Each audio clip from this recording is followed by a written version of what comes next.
This episode of That One Time is brought to you by Ace Beer Growlers, your one-stop shop for beer, wine, Traeger grills, and all your grilling and smoking essentials. Mention promo code podcast and get $1 off any sauce or rub in the store. You can visit them at their location on West Court Square in downtown Newnan, directly next to Piedmont Newnan Gym.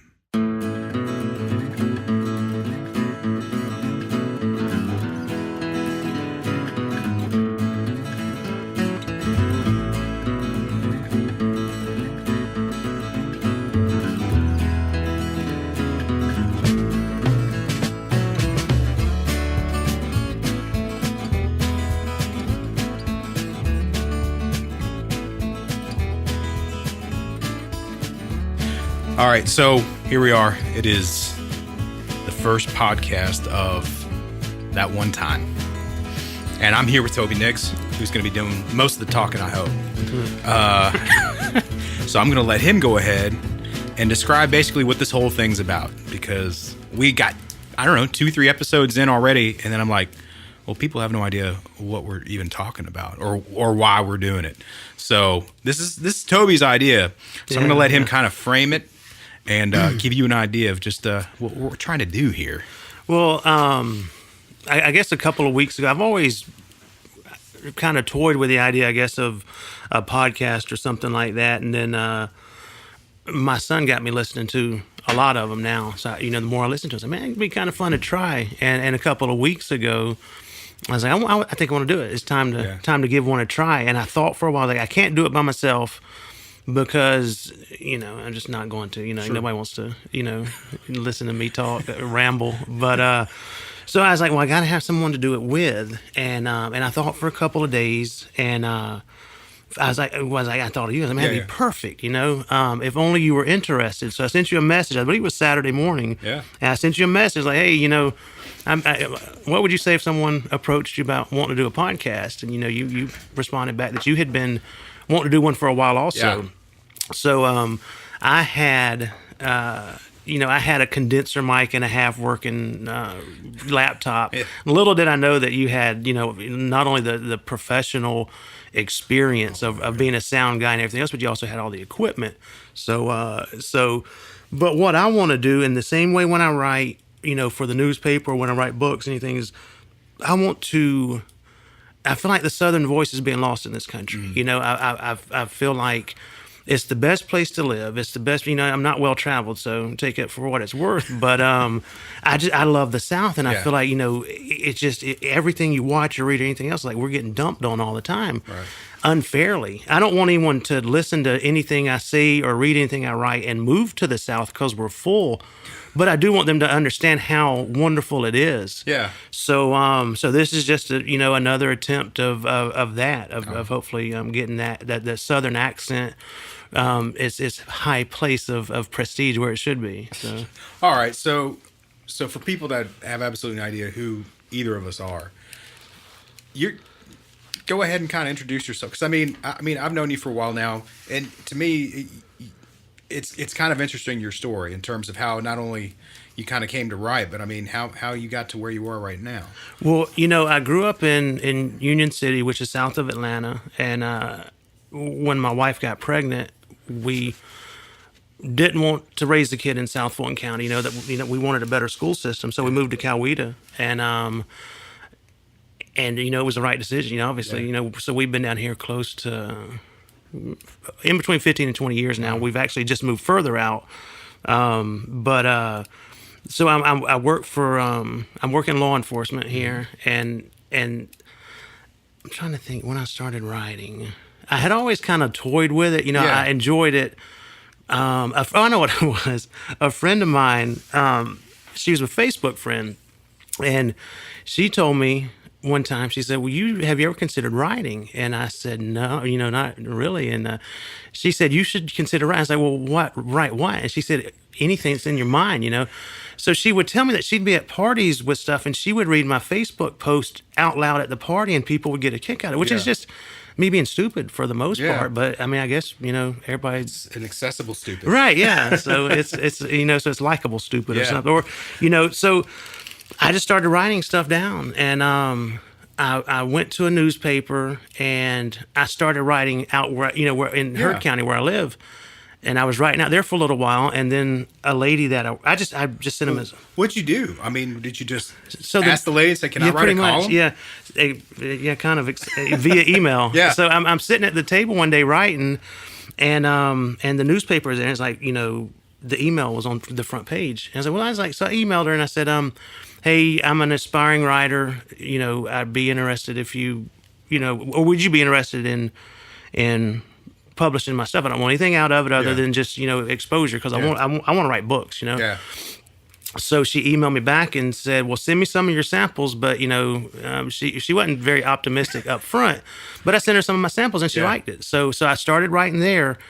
And I just figured that you guys here were just kind of too big to want my silliness. Because, you have these thoughts in your head and you just assume that you're silly and that no one else would be interested. Sure.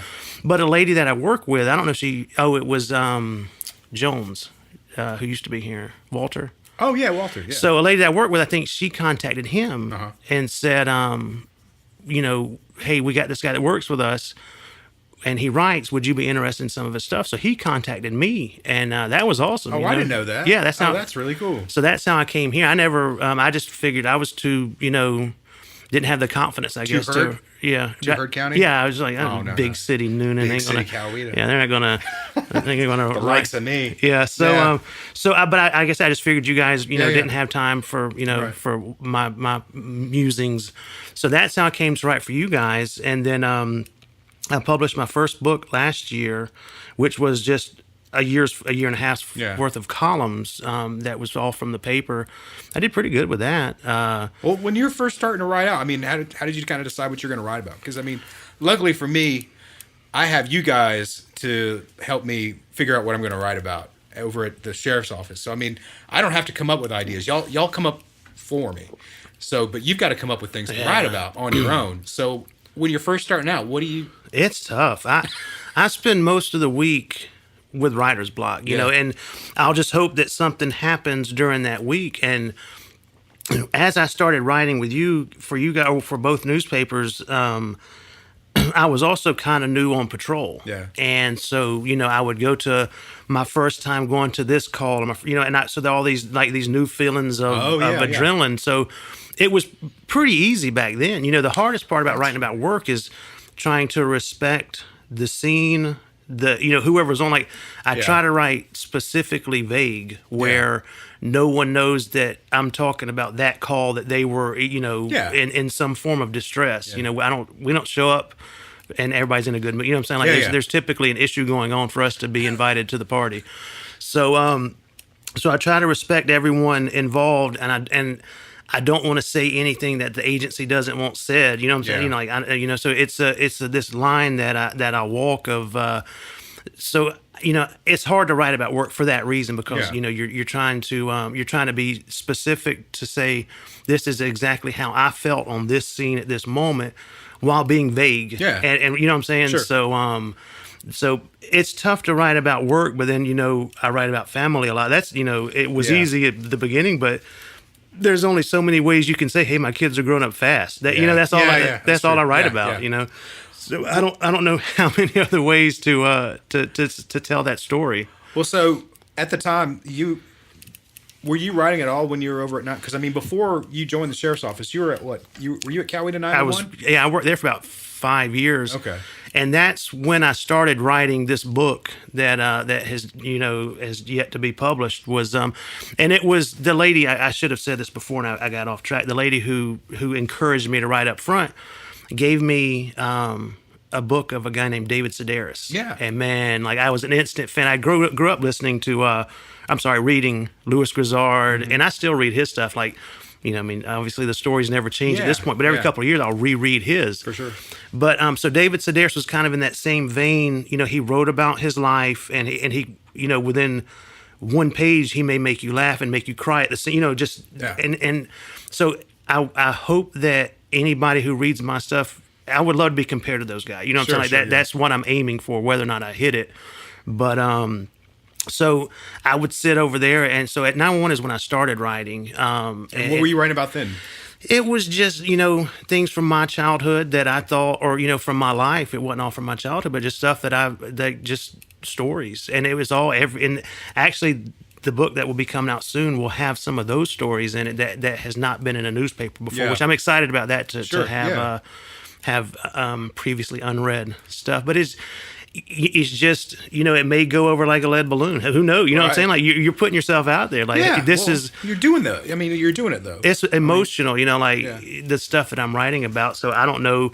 It may be well received. It may not. But it's going to be out because I'm putting it out. So who was kind of giving you feedback at the time when you were first starting? Because now you've got people here that are saying, "Hey, fix this," or talk about that. There was one lady in particular at 911, and it's funny because no more than about 3 hours ago, I just messaged her. I just ordered the proofs for my new book to come in. So I just messaged her and said, "Hey, when this book comes in, will you read it and spot it, hit any, misspelled words and typos, which I'm sure it'll be full of." So she was the one that, I would write something and I would shoot it to her. And she would say, "This is good," or "This is not good." Actually, I think she liked most of it. And she's not the type. If she didn't like it, she'll let you know. Sure. You know what I'm saying? Like, well, that's who you want. And, yeah, absolutely. Yeah. And then there was a lady who worked. She worked dispatch for Newnan PD at the time. Okay. She's no longer there, but I would shoot her an email and I'd say, "Hey, just what do you think about this?" Yeah. Because I would rather a friend tell me if it was bad. I would like, "Hey, this is not good," than to put it out for, the world to possibly see. Yeah, like this guy's terrible. So there was those two, and I say those two, but there was a lot more than that. Yeah. But those two were the first ones who I would say, that kind of encouraged me. After the original lady that encouraged me just to write down whatever was in my head. Yeah. So. That's the thing is, when you're first starting out, obviously the important part is doing it. Because, everyone talks about how they I want to do this, I want to do that. Well, like us with a podcast, we should probably just do it. Right. We can talk about it but the other part of that is that feedback. And when you're an aspiring writer like you are, in those early days, having that feedback is crucial because it kind of gives you a little bit of a guide point, helps you find your voice. Well, in all honesty, they could have nipped it in the bud quick if they was like, "Dude, this is terrible." Yeah. I was like, "Yeah, all right, well, then we'll go back to maybe get into archery calls. Or something." Yeah. I don't know. Because actually, I think I wrote an article about this for you guys. I went to Clayton State College for a quarter or a semester, whatever it was, and I wrote. I always liked writing, and I wrote a report. I don't know what it was, but in my brain, as I turned it in, like I had images of the Christmas Story where the teacher's doing the A plus. So that's what I thought I was going to get back from the lady. Well, man, pop that bubble. Oh boy, when she gave it back to me, like not only did she not like the paper, I don't think she liked me personally. I think it was just you wronged her. Oh God, there was more red from her than there was black from me, and it was, and so I probably didn't write again for 20 years. Yeah. It was terrible, and I feel like in my parents' basement, I still have that paper. I hope I find it someday because it was. Do you remember what it's about? Oh man, I don't remember. And then when I started writing the book, this was about 4 years ago. I had enough that I wanted to get professionally proofread. Yeah. So I looked up all the stuff on the internet for proofreaders. And I sent it off to a couple, and the one lady responded, and and I'm like, I'm a potentially paying customer, right? And she was like, "Yeah, no, you probably need to get better at writing. I'm trying to give you money to just tell me if the misspelled words and typos that." So my hope is I've still got the email because I'm fine with like bad, You got to save those. Oh man, so I'm hoping one day I have like an office or something that I can put that email up for her. That's classic. Always your rejection letters. I should send her like a copy of the book that Great letters I've received by Toby next. Yeah, so that was so she didn't even want my money. My writing was so bad. Oh my gosh. Well, so obviously you got over here and you started out. You were over at 911 and you got into patrol. So a lot of that's kind of happening at the same time. You're finding your voice as a writer, and now you're on patrol. When you didn't have to spend too long at the jail, I mean, were you shadowing with folks out there? Well, no, I never worked in the jail at all. Yeah. I came from dispatch. Yeah. So you go to mandate and then you go through the FTO program, which actually, so I was riding with someone, Yeah. and that was the big sell for me. My wife and my parents, they didn't want me to. My mom, they didn't want me to. Yeah. Go to law What was their enforcement. feedback? You're jumping from. Yeah, they didn't want it at all. No. Like this is not the climate that you want your baby to, Yeah, to you're go right. into law I enforcement. think I'm So gonna get into that. yeah, I was pushing 40. I was 37 or 38 at the time. Wow. So they didn't. Yeah. So, but how I sold them on that was our FTO program, which is field training officer or what it is. Yeah. So I was like, look, like I wasn't applying to be a police officer or an interview. I was applying to be a deputy with this agency, and I told them that in the interview. I was like, if you tell me no, I'll go right back into dispatch. I'm not going to Yeah. I just trusted the program and the people in charge of the program, Sure. because by that point I had been dispatching for them for over a year, I guess, and then I had the 5 years from 911. So I was familiar enough with everyone. Like, now Yeah. this guy, and there's only so long that you can sit on that side of the radio, and then you're becoming friends with everyone. Like, well, man, I just dispatched my buddy to a fight in progress, and I'm sitting over here, Yeah. in this Yeah. chair. Yeah. It's you just don't like doing that. Yeah. So so I was like, I think I kind of want to get on the other side of the radio. So patrol was where you wanted. You didn't want to.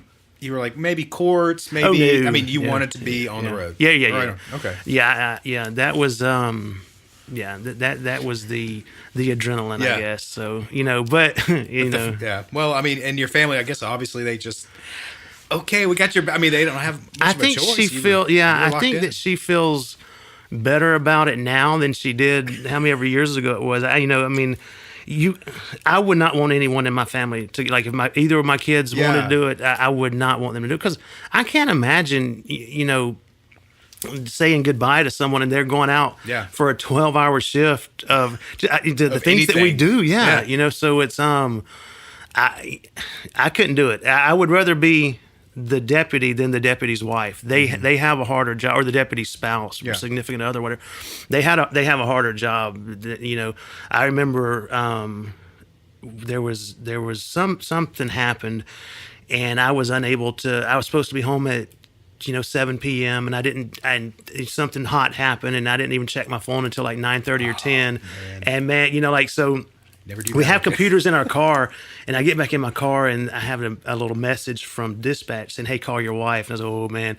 So so I look at my phone, and of course, there's all these missed. And I mean, you can't blame them. Like if I'm supposed to be home at 7, and now with social media as it is, you can log on it, and there's people talking about the calls we're on as we're on them. Oh yeah. So it's just, I couldn't imagine. Yeah. So yeah, I couldn't. I don't want to be like the spouse or the father of an officer or a deputy. We're going to take a quick break to bring you a word from our sponsor. Folks, Ace Beer Growlers is Coweta's most extensive dealer for Traeger wood fire grills. And if you'd rather spend more of your time with your family instead of over the grill, take advantage of wood fire technology from Traeger today. It's as easy as set it and forget it. And now back to our podcast. Well, I mean, that's cool. I mean, that your family obviously came around, and you're writing at the same time. I mean, it sounds like you have everything kind of going together. And so, I mean, the last few years, you've been finding your voice. I mean, tell me about the first book that you did, because I mean, you're working on a new one now, like you said. Yeah, well, the first book, I wanted to learn how to do a book. Yeah. And I was like, well, what better way? I saw this thing where it's like the publishers get, and I won't have the numbers right, but they're close enough. The publishing company gets 80% and the writer gets 20%. I was like, well, that's ridiculous. Yeah. So I was like, well, I'll start my own publishing company. I'd rather have 100% of not much than 20% of not much. So I started my own publishing company, and I was like, well, let me learn how to put a book out. Yeah. So I was like, what better way to put a book out than to do a year's worth of art? Because I know Louis Grizzard will always have a book of his columns. That's a great way to do it. So that way, I'm not burning new material on a book that I completely butcher, like trying to put out. So I learned how to do it, and I'm not a computer savvy guy, so it was a nightmare. Yeah. And even doing the second book is the same nightmare all over again. I've forgotten everything that I did last year. But I put it out, and it had decent success, but it was just a collection of columns for about a year and a half, I think. Yeah. And but it's cool because I think as time goes on, like the people that read me now and may look forward to me, they know I'm in the Friday's paper. Yeah. The early articles, they may have no idea. You know what I'm saying? Like, Sure. so I Yeah, think yeah. that I have, more. I hope I have more readers now. Yeah. That come to expect it. And actually, I've been recognized a few times on calls before. That's pretty cool. Well, that was something I was going to ask you about too. I mean, like that. Obviously, that is kind of it's not a very common thing to have a pursuit like yours in the profession of yours. I mean, Right. what kind of feedback did you get initially? Because I mean, you were writing before you came to the sheriff's office. Right? Yeah, they it's been a pretty good one, and the few times that I've been recognized on a call, they it's just, if you think that I think that I'm a humble person and this and that, but man, if somebody recognizes you from the newspaper, you feel pretty good about yourself. So I just had a guy the other night. This was less than 2 or 3 weeks ago. He called. I responded down there to with what his issue was, and at the end he shook my hand and was like, "Hey, Deputy Nix," Yeah. and he's like, "I read your stuff every week," and I feel like it might have been after that church article. Yeah, it was something, yeah, sure. because you can have 3 or 4 duds in a row and then one hot one, but whatever it was, something good had been Yeah. recently, and he commented on that one, and I've had it happen, maybe 5 or 6 times, and it's awesome. Yeah. It's especially awesome if there's like another deputy on scene with me and I get recognized, because then my chest all puffs out. Yeah. I'm a Yeah, jerk, I guess. not a big But deal. Yeah. so it is good, and so far, if someone says, "Hey, are you, Toby Nix or whatever?" I was like, if I see that they've equated me with writing, Yeah. I'll always say, well, it depends on whether or not you like the articles before I tell you if I'm the guy who's written them. Well, speaking of liking the articles, I mean, you would have to. I mean, I don't know if you still do or not, but you still run them by Campbell or Finninger with those guys just to kind of say, Yeah, anything work related, I do. Yeah. Through Campbell, because I respect him, Yeah. He's personally all and right. professionally. Yeah. That was Clay Neely. So, but because I don't want to, I want to run it by him course. just to say, hey, is it good? And then have I respected everyone Yeah. on both sides on the scene? Yeah. All Yeah. the families involved, the agencies involved. So it's if he tells me it's good, then I trust it's good. And Yeah. if he tells me it's not good, then I trust it's not good. yeah, I mean, he's a pretty good judge, something like that, I would imagine. He's I very mean, well spoken. Does he give you any kind of other feedback on stuff? He's- He's oh, yeah. like, I like this. Yeah, you know? he's told me before. He's like, well, I like this as a whole, but take away this and go to, like he's giving me like That's cool. constructive. Yeah, Yeah. yeah. So and I've done it, and it works. That's cool. Yeah, he's well spoken. We did him and I recently did, and Griffin from Fire, we spoke to the seniors at Newnan High. Really? Yeah. So so my son's, one of his teachers is like, hey, will you come speak to the kids about having a career without going to college, that kind of thing. Like she Yeah. wanted the kids to know that there's careers out there that That's you don't have to right. go to Yeah, college for for. sure. And I was like, sure. And then I quickly realized how nervous I was going to be, not only speaking to kids, but my son in the classroom in full yeah. uniform. So I checked with him first. I was like, hey, look, I'm not going to completely. That's a good dad embarrass right you. there, like, yeah, I you did know? check with him. I was like, I'm not going to completely, embarrass you by doing it. He was fine with it. So I got Campbell and Griffin to come help. Yeah. And those guys, man, like they, we're all up there in full uniform, and you can add 20 degrees to whatever if you're in Always. uniform. So Yeah. I'm up there, I look like Richard Nixon out Are of you debate. in the auditorium? No. This is just in the class. They had like 3 classrooms come into one room. Okay. So I'm sweating, and yeah.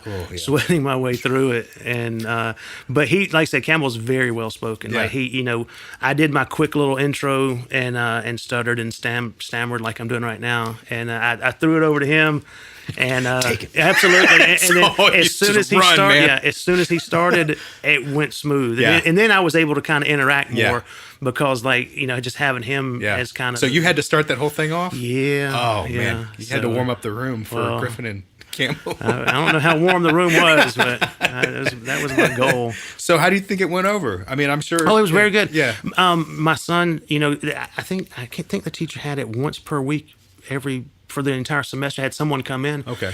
And he said that we were one of the better ones. And she also, the teacher, said that we held their attention. Now, granted, we were probably the only ones with several weapons on our waist. Sure, that helped. As we so, but they asked a lot of questions during the question and answer form, and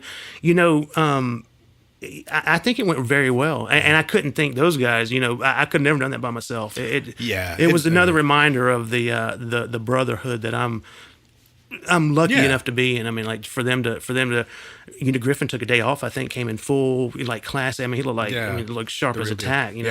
I'm sweaty and everything else. I was working that day. Yeah. So I came, from working it was in the middle of the shift, but, well, I think that's really cool because, I mean, I think a lot of people kind of talk about that too, is, I don't know if it's community policing, but I mean, when kids of any age are able to kind of interface with law enforcement, first responders in a more humanized way, especially in places where it's like, it's considered, I guess, a safe place, but not at a scene where you guys have been responding to. Because, I mean, that's not generally a time that you're going to just kind of shoot the breeze. It's all business. It was cool. And it was, I couldn't think of better guys. Yeah. To when you feel like I feel like you have to always put yourself in an uncomfortable situation. And as we go on, I can tell you about dragging for dollars and like that's right. Oh man, like the uncomfortable situations I've put myself in. You're quite the ambassador. Yeah. So, but you always have a support system, and this. The brotherhood that I'm in now, where I see the things that that I have to sometimes do, and those guys are always with me behind. They're ahead of me, they're beside me, or on their way. And I mean, I was on a hot call one night, and when I got out and it was hot, and I could hear sirens coming, and I knew it was my lieutenant because I knew where he was coming from and I knew where he was at, and I was like, man, you talk about an unreal feeling. I'm like, boy, the cavalry's coming. Man. So it was when you hear those, you want you wish they were a lot closer, but it's just a cool feeling, that like, hey, I'm in a bit of a pickle right now, but by God, we're coming. Well, what are some of the questions you got from that? They were a lot of them. I think there was 3 kids in particular that I can remember that were. I would not be surprised if they put in an application. You locked in, right? Yeah. One dude in specific. I mean, he asked, like, when are you starting to play? Like, just he may already have put in an application. Yeah. Like so there was a couple of kids into it, and they were asking. I don't think they ever got into like the what was the worst call you ever, that kind of stuff. I think it was more like career oriented. And the teacher, to her credit, kept it because she kept saying, man, I don't know who all spoke to her class throughout the quarter or semester, whatever they're on. But, she kept pointing out that we have really good benefit. Like, she's like, hey, this is not a bad gig. She was saying, like, you remember when so-and-so came a couple weeks ago? And then, so she did a good job of keeping it, kind of, I guess, to let them kids know. This is a good company to work for. Well, that's true. I mean, and again, I think, especially with jobs like that, it's never really so much about the money. So it's more because you can't offer, what you're worth. You know what I mean? What you have is that the environment, man, the people that you work with. Yeah, when I think about the guys, like that, I don't want to. I can't stress enough the guys I do it with, man. That there it's just it's a different level. Like I say, when this, when I'm got the scene ahead of me and I hear sirens coming, and like, this guy is coming as fast as he possibly can to get to this, to get to me, or whatever, or I'm going to do the same thing when he's on. It was just, I can't describe it. Which, Yeah, well, I'm good thinking they don't have to. You don't have to be creative. No, I don't have to. I don't have to paint a scene with my words on this podcast. No, I'll just phone it in. Imagine, if you will. It's a hot night. Yeah. It's steam. You hear the sirens in the distance. Yeah. So tell me about you. How did you land on that side of the microphone? Well, I kind of the same way that you did with the sheriff's office, where you're kind of on one side and you went to the other. I was, long story short, I was playing in a band, 20 years ago probably, and I was in a studio, and I sped up the end of the song as a drummer. And I couldn't really tell, but the rest of the guys could. And I was like, all right, well, sorry, I guess we'll have to redo that. And then the engineer goes, no, don't worry about it. Just take a seat. I'm like, okay. So I sit down on the couch, gets on his keyboard and clickety, clickety, clickety. And that was the magic of Pro Tools. And all of a sudden, that tempo was fixed, song was saved.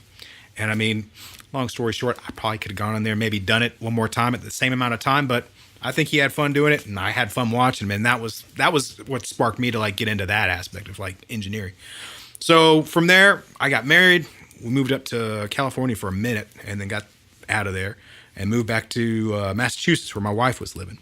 And I set up shop there and learned how to do basic audio engineering, working with bands, stuff like that, and I just love that sort of thing where you're taking things, you're kind of manipulating them. I don't want to say you're cheating, but I mean, you're making someone sound as good as possible. And if you can make me sound good, you're cheating. That's right. I mean, and that's what I do with writing. I'm like, make me sound smart. I'm like, I'll do it. Yeah. You know? And so that's what my first love was. But I mean, man, I graduated from Georgia State in 2002 with a degree in journalism, and I never used it. Never used it. So when we got the chance, we moved back down here. Gosh, we had Charlie, who was maybe about 3 or 4 at the time, but Beth was pregnant with Anna. So we're both only kids, and we're like, we gotta get to where the grandparents are, because they're already going like, I get that. Let's go. Yeah. You know, this is we're not going to Massachusetts. This is not fun for us. You don't belong up there. What are you doing up there? And we're kind of like, yeah, I know. I mean, like, we're not Yankees. We had a good time. It's real pretty. I dug it, but I mean, we're up there about 9 years. I was like, I gotta get home. Like, you would start seeing things on TV that make you homesick. The Walking Dead was a prime example. That had just come on. I'm like, that looks so familiar. Like, just that. I mean, even if it's not a spot, it's just that, you know, the deputies working on the road, that sort of thing. I'm like, yeah. I mean, they're wearing the same colored uniform stuff and things like that. Zombieland, I guess, when they shut down Newnan to film part of that. But so we were already just like chomping at the bit to get home. So as soon as we got back here, that was it. We just threw ourselves into the paper. And that's been about it. So and I hadn't done much audio engineering since I've been back. I mean, as opposed to this, you know, this is pretty neat. This has all just been laying around, you know. It's like I said, because when I approached you, I was like, I think the follow-up message I sent you was, okay, well, I've got a condenser mic. He's like, yeah, okay, well, I've got, you know. Well, I just have 2 condenser mics. Like, I mean, you know. I've got an entire studio. And these aren't expensive. I mean, they're like, $50 a piece. It couldn't have been more perfect. And like I said, I was like, I was like, I got to have someone else. Yeah. And I was like, and when you popped them, I was like, man, that's perfect, Yeah. you know. And I just didn't know how good it would be until we recorded them a couple weeks ago, which will be listened to a couple weeks later. This is like some weird thing, but the way that you're able to kind of control the conversation, you know, like it's just like I said, if this is a success, it'll be because of your professionalism. And that's what, when I told Pove too, you know, I was like, well, this is my idea, and I've asked Clay, and she's like, oh, cool, you know, because she knew she knows I'm a knucklehead. So, but when you brought that, you know, like, no, I've got a responsible chaperone, you know, so she's like, no, it's just a different level of professionalism that it gives us an excuse to buy cool stuff too. You know? But all right, well, I think for an introductory episode, we've covered. Hey, it's called That One Time. That One Time. Yeah. So that's it. Introduction. And I mean, and that's basically, it's a summary of kind of what do you think? Because I sent you a list of, like, I think it was like the Front Porch Podcast, the Sunday Supper. Yeah. I was trying to do this like Southern connotation type stuff, and then you sent me your list, and I like That One Time. Yeah. Because it leaves it open to where we don't have to. We can talk about anything. Yeah. That one time, we can talk about, you know, the weather, the religion, the politics, all the fun that stuff. one thing you were talking about, maybe even bringing in Elijah to talk about the rally. I mean, there's a million things you can kind of go from on that. Yeah. So I'm excited. I'm very excited. Yeah. So, all right. Hopefully, we didn't bore everyone too much with the first one. Hopefully.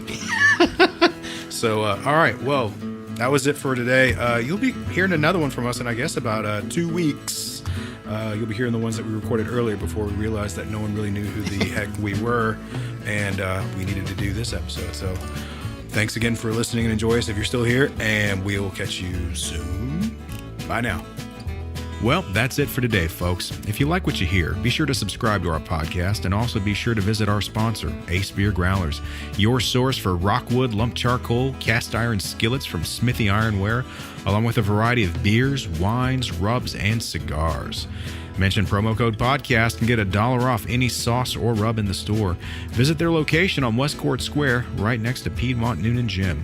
Thanks again for listening, and hope to catch you again next time.